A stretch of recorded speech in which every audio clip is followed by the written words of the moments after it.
Evet abi. Bu videoda böyle bir renkli giriş, efektler yok. Çünkü başlıktan da anlayacağınız gibi tüm paramı Malezya'da çaldırdım abi. Şimdi Kamboçya videolarından sonra ben rotamı Malezya'ya çevirdim. Böyle ucuz bir uçak bileti buldum Kuala Lumpur'a. İndim. Burayla da ilgili çok bir bilgim yok. Zaten planım da burada 1-2 gün geçirdikten sonra Penang, Langkawi yapıştıracağım yani Malezya adalarına. Bildiğim tek bir şey bu Instagram'da gördüğüm Infinity Pool'lar burada Singapur'a göre daha ucuzmuş. Abi birazcık araştırdım ben. 80-100 dolara böyle sadece lüks otellerde gözüküyor. Bildiğim tüm internet sitelerini seferber ettim. Bak Airbnb, TripAdvisor, Booking hepsini araştırdım. En sonunda bir yaşam kompleksi buldum abi. Adam oradaki kendi evini ranzalar atmış odaya, kiraya veriyor. Yani içeride buzdolabı, tost makinesi, ocak falan her şey var. Bildiğiniz ev, sadece odaların içinde ranzalar var. Oraya gelen de müşteriler kompleksten yararlanabiliyor. Ben de abi 10 dolara buraya kira aldım. Güzel bir yer içerisi. Dediler ki şekilde 37. katta Infinity Pool var abi. Eşyaları direkt bıraktığım gibi ben Infinity Pool'a çıktım. Çok heyecanlıyım abi. İnanılmaz bir manzara. Bak Kuala Lumpur ayaklarınızın altında ben böyle çok heyecanlıyım. Açtım kamerayı anlatıyorum. Buradaki AVM'ler çok genişmiş ama Türkiye'den gelen insanlar için AVM'den her yerde olduğu için ya ben bir fotoğraf çekileyim. Abi arkayı bir döndüm, ben hiç havuza dikkat etmemişim. Havuz, bak abartmıyorum, Konak Belediyesi süs havuzu gibi. İçeride her tipten insan var. Suriyeli kardeşlerimiz deve güreşi yapıyor. Hiç hayal ettiğiniz gibi bir ortam değil. Ama oraya kadar gelmişken ben o fotoğrafı çektireceğim yani. Ben usulca bu Suriyeli kardeşlerimizin deve güreşi etkinliğinin bitmesini bekledim. Böyle bir boşlukta bir fotoğraf çekildi. Sanırsın havuzun sahibi benim. Ama kadrajı böyle birazcık sağa kaydırsan içerisi Balçova Belediyesi Halk Günü Aquapark. Ben tabii fotoğrafı çektirmenin huzuru ve mutluluğu dedim ki ben bu vloga sabah 7 gibi gelip devam edeyim çünkü çekilecek bir ortam değil. Kendimi Kuala Lumpur sokaklarına attım abi. Amacım sokak yemekleriyle ilgili bir vlog çeker miyim onu planlıyorum. Çok kalabalık bir sokağa girdim. Güzel sokak yemekleri de var etrafta. Bir şey de çalınmasın, kaybetmesin diye çantamı böyle öne aldım abi. İşte ara ara da vlog çekerken çantamı arkaya koyuyorum. Hani amacım çaldırmamak bir şey. 3 aydır çantamla uyuyorum yani bir şey çaldırmamak için. Ailem ve yakın arkadaşlarım zaten mucizeye tanık oluyorlar. Çünkü hiçbir şeyimi 3 aydır kaybetmedim. Ben de zaten mucizeyi yaşıyorum. Çünkü her an her şeyimi kaybedebilecek potansiyelde bir insanım ben. Bu 3 aydır bir şey olmamıştı. Ta ki buraya gelene kadar. Her neyse abi ben burada işte vloglar çekiyorum, güzel fotoğraflar çekiyorum. 1 saat falan geçti. Benim de kaldığım yer bu çekimleri yaptığım yere yani 1,5-2 dolar uzaklıkta taksiyle. Taksiye atladım gittim abi komplekse. Abi çantayı açtım. Biraz araştırdım falan. Yok yani hiçbir şey yok. Bak kredi kartlarım, banka kartlarım, kimliğim, her şeyim. Sadece pasaport ayrı bir yere koymuştum. O da ne olur ne olmaz diye. Allah'tan ki aynı yere koymamışım. Her şeyim gitmiş. Yani öyle bir baktım ki taksiciye. Bak abartmıyorum. Taksici ilk önce beni tüm gezdiğim yerlere götürdü. Sonra komplekse geri getirdi ve 20 ringgit para verdi bana. Yani öyle bir acı içinde bakmışım adama. Ben tabii o akşam polise gittim, ifade verdim. Ondan sonra döndüm. Sabah oldu ve hiçbir şeyim yok. Yani ne yapacağımı bilmiyorum, nereye gideceğimi bilmiyorum. Çantamı aldım. Abi 10 tane hostel gezdim. Abartmıyorum. 10 tane hostel gezdim. Çalışabilir miyim diye. Çünkü dönüşüm Singapur'dan 10 gün boyunca burada bir şekilde hayatta kalırsam eğer diyorum Vietnam'a dönünce kurtarırım kendimi ama 10 gün kendimi süspante edecek bir param yok ortada. 10 hostel gezdim artık yıldım. 5-6 saat sonra oldu güneşin alnında hostellere gidiyorum çalışabilir miyim diyorum. Dolu diyorlar, yolluyorlar beni. Abi 11. bir hostel buldum. Girdim içeri. Şu yazıyor abi. Would you like to work with us? Allah dedim o insan benim. Girdim ilk dediğim şey yes dedim. Hiçbir şey söyle. Would you like to work with us dedim ben. Dedi ki manager'ı çağıracağım siz oturun buraya. Bu arada çocukla muhabbet ediyoruz. Dedi ki manager'ın adı Enes hani sorarsa diye. Dedim Enes nasıl Enes? Dedim nereli? Dedi ki Türk. Allah dedim hadi buradan dedim artık bir kapı açılsın bana. Enes geldi abi biz dışarı çıktık. Burada 2 yıldır hostel işletiyormuş. Tamam dedi bir hafta burada dedi çalış. Ondan sonra dönersin. Sağ olsun şimdi hostele geldim abi. Burada bir haftadır çalışıyorum. Bakmayın böyle anlattığıma. Yani ilk 2 gün inanılmaz kötüydüm. Artık hani olayı biraz kavradım, hazmettim. Ondan böyle rahat anlatabiliyorum size. Böyle bir son 100 dolarım kalmıştı abi. Ne olur ne olmaz diye. Onu Enes'e attım. O bana 100 doları çekti verdi. Bu 100 dolarım var da o 100 doların hepsini kullanamıyorum. Çünkü Vietnam'a vize ücretim olacak. İşte buradan Singapur'a gitmem lazım çünkü dönüşüm Singapur'dan gibi bir sürü şey var. Hostelde çalıştığınız için burada size bir öğünü sağlıyorlar. Ücretsiz konaklamam var zaten. İşte tost makinesi, mikrodalga falan derken bir şekilde abi idare ediyoruz. Burada Malezyalı bir arkadaşım var. Ona yazacağım. Bir sokak yemekleri bölümü çekeriz. Bir de Singapur'a geçeceğim buradan. Singapur'da param çok az bir param kalacak. O parayla ne yapabilirsem artık Singapur'da bir video çekip Vietnam'a döneceğim ve Vietnam'da videolara devam etmeyi düşünüyorum. Böyle başımdan geçen olayları da bir videoyla anlatmak istedim. İşte yaşamaya devam ediyoruz. Seyahat bir şekilde artık. Ya böyle sorunlar çıkıyor karşımıza. Yani bu ilk sorun değil. Seyahat ederken yani genellikle böyle uzun dönem bir seyahat ettiğinizde bir sürü sorun çıkıyor.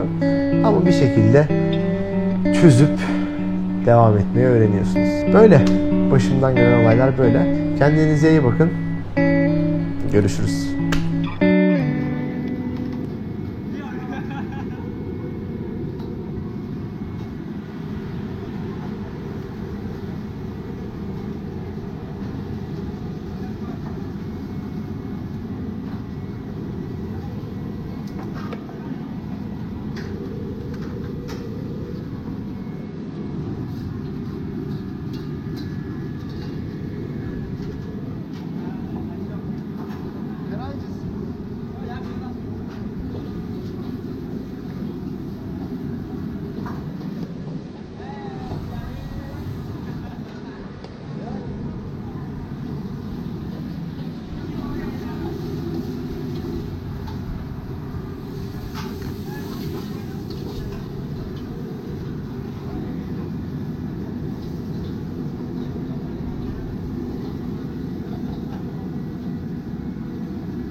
Bagi kau semua 30